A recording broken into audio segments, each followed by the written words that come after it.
Assalamualaikum warahmatullahi wabarakatuh. Perkenalkan, nama saya Lali Nur Laili dari jurusan Bimbingan Konseling Islam 2B, Fakultas Usuluddin Adab dan Dakwah, YIN Syekh Nurjati, Cirebon. Di sini saya akan mereview sebuah buku pendidikan kewarganegaraan yang ditulis oleh Dr. Bambang Yuniarto MSI. Buku ini cetakan ke-6, yaitu pada September 2018. Jumlah halaman yang terdapat pada buku ini yaitu 220 halaman. Buku ini dicetak di CV Penggar, Jalan Sastra Atmaja, nomor 72, Sepuhan, Cirebon. Jadi, di buku ini itu ada 10 bab, yang mana satu bab di dalamnya yaitu menjelaskan tentang pendahuluan.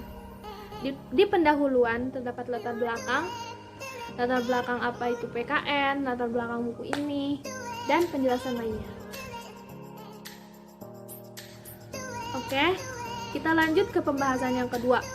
Di dalam buku ini, materi pertama itu terdapat pada bab 2, yaitu tentang filsafat Pancasila. Filsafat berasal dari bahasa Yunani, yaitu philen dan sophia. Philen artinya cinta atau gemar, sedangkan sophia artinya kearifan atau kebijaksanaan. Berfilsafat yaitu berpikir secara mendalam. Ada beberapa pengertian filsafat yang dikemukakan oleh para ahli. Di antaranya yaitu R. Berkeley, Korn Verheugen, dan Arne Naess. Pancasilanya sendiri yaitu 5 dasar atau 5 asas. Nama tersebut adalah nama dari dasar NKRI. Ternyata istilah Pancasila itu sudah ada dan telah dikenal sejak zaman Majapahit, yaitu pada abad ke-16. Hal ini terdapat dalam buku Negara Kertagama karya Prapanca dan buku Sutasoma karya Tutur Tinular. Pancasila merupakan dasar negara Republik Indonesia karena pada tanggal 1 Juni 1945 dalam sidang BPUPKI, Insinyur Soekarno mengusulkan agar ideologi Pancasila dijadikan dasar negara Republik Indonesia. Pada hakikatnya, Pancasila adalah kristalisasi nilai-nilai budaya bangsa Indonesia yang majemuk, sehingga ideologi Pancasila adalah sebagai pandangan hidup dan dasar negara Kesatuan Republik Indonesia. Aktualisasi ideologi Pancasila. Ada 2 tantangan yang eksesnya pada aktualisasi nilai moral Pancasila bagi kelangsungan hidup bermasyarakat, berbangsa, dan bernegara. Yang pertama, yaitu tantangan dari internal, yakni realitas kontemporer memperlihatkan bahwa tantangan terhadap ideologi Pancasila, baik kini maupun nanti, beberapa di antaranya telah nampak ke permukaan. Yang kedua, yaitu tantangan dari eksternal. Tidak kalah seriusnya dengan tantangan dari dalam, Pancasila juga kini tengah dihadapkan dengan tantangan eksternal berskala besar berupa modernisasi atau globalisasi. Berlanjut ke bab 3, yaitu identitas nasional. Istilah identitas berasal dari bahasa Inggris, yaitu identity, yang artinya ciri-ciri, tanda-tanda, karakteristik yang dapat membedakan dengan yang lainnya. Identitas sendiri bisa membangkitkan semangat kebangsaan bahkan agama. Oleh karena itu, dalam konteks keindonesiaan, identitas bangsa Indonesia harus dimunculkan sebagai identitas bangsa secara nasional. Dengan demikian, kata nasional merupakan identitas yang melekat pada kelompok-kelompok yang lebih besar yang diikat oleh kesamaan baik fisik seperti budaya, agama, maupun non-fisik seperti keinginan dan tujuan.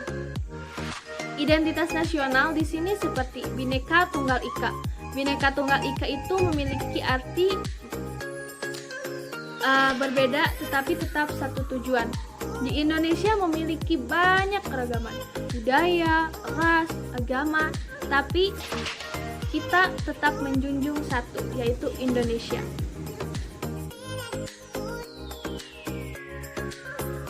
Berlanjut ke bab 4, yaitu tentang negara dan bangsa. Bangsa yaitu orang-orang yang memiliki kesamaan asal keturunan, adat, bahasa, dan sejarah, serta berpemerintahan sendiri. Atau bisa diartikan sebagai kumpulan manusia yang biasanya terikat karena kesatuan bahasa dan wilayah tertentu di bumi. Dengan demikian, bangsa Indonesia adalah sekelompok manusia yang memiliki kepentingan bersama dan menyatakan dirinya sebagai satu bangsa serta berproses di dalam satu wilayah Nusantara. Pengertian negara. Negara yaitu suatu organisasi dari sekelompok atau beberapa kelompok manusia yang sama-sama mendiami satu wilayah tertentu dan mengetahui adanya satu pemerintahan yang mengurus tata tertib serta keselamatan sekelompok atau beberapa kelompok manusia tersebut. Jadi, negara juga bisa diartikan sebagai suatu perserikatan yang melaksanakan satu pemerintahan melalui hukum yang mengikat masyarakat dengan kekuasaan untuk memaksa bagi ketertiban sosial. Ada 4 teori yang menyebutkan tentang terbentuknya negara. Yang pertama yaitu teori kebutuhan, yang kedua teori kontrak sosial, yang ketiga teori alamiah, dan yang keempat teori organis. Di sini juga ada unsur-unsur negara. Unsur-unsur negara itu ada 4. Yang pertama wilayah, yang kedua penduduk, yang ketiga kedaulatan, dan yang keempat pemerintahan. Tujuan dan fungsi negara. Terdapat beberapa teori yang mengkaji tentang tujuan negara. Di antaranya yaitu teori Lord Sang, teori Nicole Machiavelli, teori Dante Alighieri. Materi selanjutnya yaitu terdapat pada bab 5, yaitu tentang warga negara. Penduduk suatu negara dapat dibagi atas warga negara dan bukan warga negara. Dalam hubungan dengan negara yang didiami, keduanya sangat berbeda, yakni yang pertama, setiap warga negara memiliki hubungan yang tidak terputus dengan tanah airnya, dengan undang-undang dasar negaranya, walaupun misalnya yang bersangkutan berada di luar negeri. Selama yang bersangkutan tidak memutuskan hubungannya atau terikat oleh kekuatan hukum internasional, misalnya seperti seorang wanita di Indonesia yang nikah dengan pria di Amerika, maka otomatis ia harus mengikuti kewarganegaraan suaminya. Yang kedua yaitu penduduk yang bukan warga negara atau orang asing. Hubungannya hanya selama yang bersangkutan bertempat tinggal dalam wilayah negara tersebut. Dengan demikian, yang dimaksud warga negara adalah warga suatu negara yang ditetapkan berdasarkan peraturan perundang-undangan. Selanjutnya yaitu bab 6 tentang demokrasi. Secara etimologis, demokrasi terdiri dari 2 kata yang berasal dari bahasa Yunani, yakni demos dan kratos. Demos yang berarti rakyat atau penduduk suatu tempat, dan kata kratos yang berarti kekuasaan atau kedaulatan. Jadi, demos kratein atau demos kratos, demokrasi adalah kekuasaan atau kedaulatan rakyat. Kekuasaan tertinggi berada dalam keputusan rakyat. Rakyat berkuasa atas pemerintah sebuah negara. Atau kadang demokrasi juga sering diartikan dengan dari rakyat, oleh rakyat, dan untuk rakyat. Jadi segala sesuatu tergantung dari rakyatnya itu sendiri. Selanjutnya yaitu bab 7 tentang konstitusi. Istilah konstitusi dalam arti pembentukan berasal dari bahasa Perancis, yaitu constituer, yang berarti membentuk. Yang dimaksud dengan membentuk di sini adalah membentuk suatu negara. Dengan demikian, istilah konstitusi yang dimaksud adalah pembentukan suatu negara. Hal ini disebabkan konstitusi mengandung permulaan dari segala peraturan mengenai suatu negara. Dalam bahasa Latin, kata konstitusi merupakan gabungan dari dua kata, yaitu sume dan statuer. Sume adalah sebuah preposisi yang berarti bersama dengan. Sedangkan statuer berasal dari sta yang membentuk kata kerja pokok stat yang berarti berdiri. Atas dasar itu, kata statuer mempunyai arti membuat sesuatu yang berdiri atau mendirikan atau menetapkan.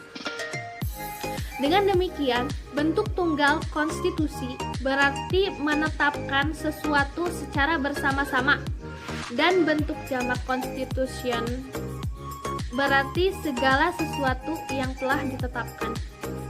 Nilai-nilai konstitusi ada 3, yaitu nilai normatif, nilai nominal, dan nilai semantik.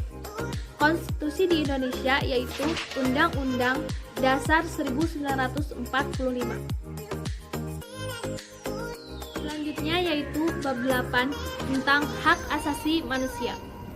Hak asasi manusia adalah seperangkat hak yang melekat pada hakikat dan keberadaan manusia sebagai makhluk Tuhan yang Maha Kuasa dan merupakan anugerah yang wajib dihormati, dijunjung tinggi, dan dilindungi oleh negara, hukum, pemerintah, dan setiap orang demi kehormatan serta perlindungan harkat dan martabat manusia.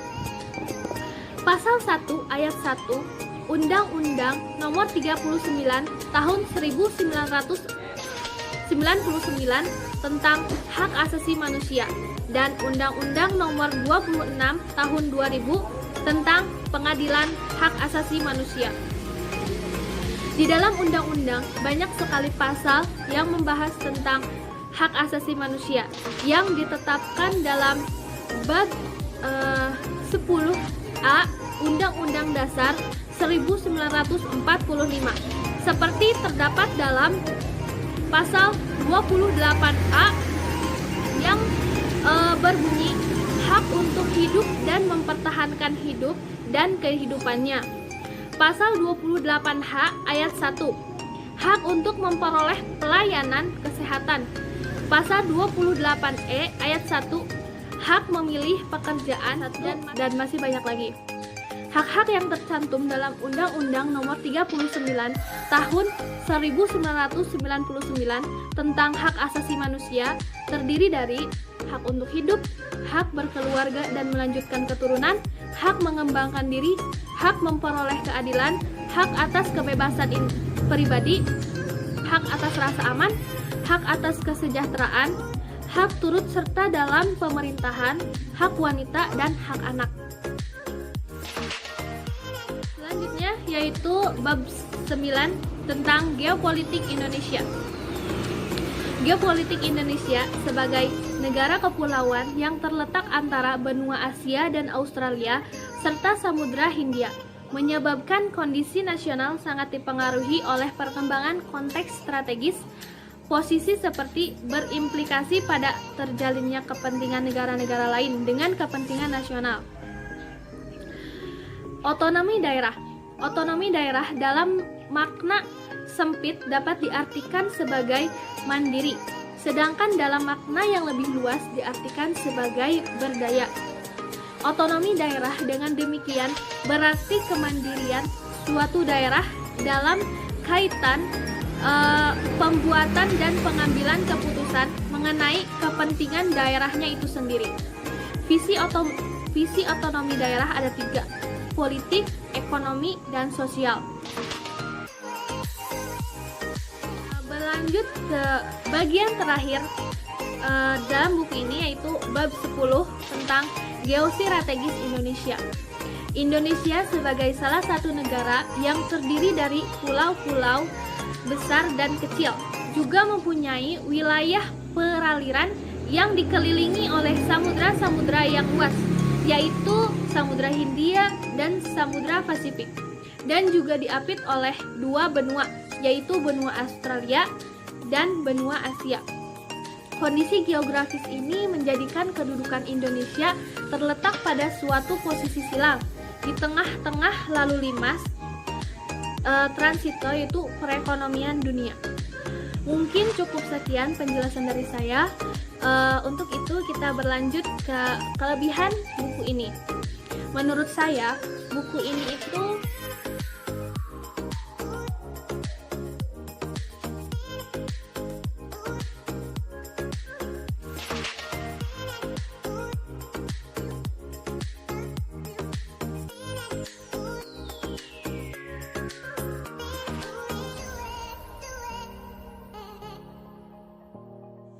mungkin cukup sekian penjelasan dari saya. Kurang dan lebihnya mohon maaf. Wabillahi taufiq wal hidayah. Wassalamualaikum warahmatullahi wabarakatuh.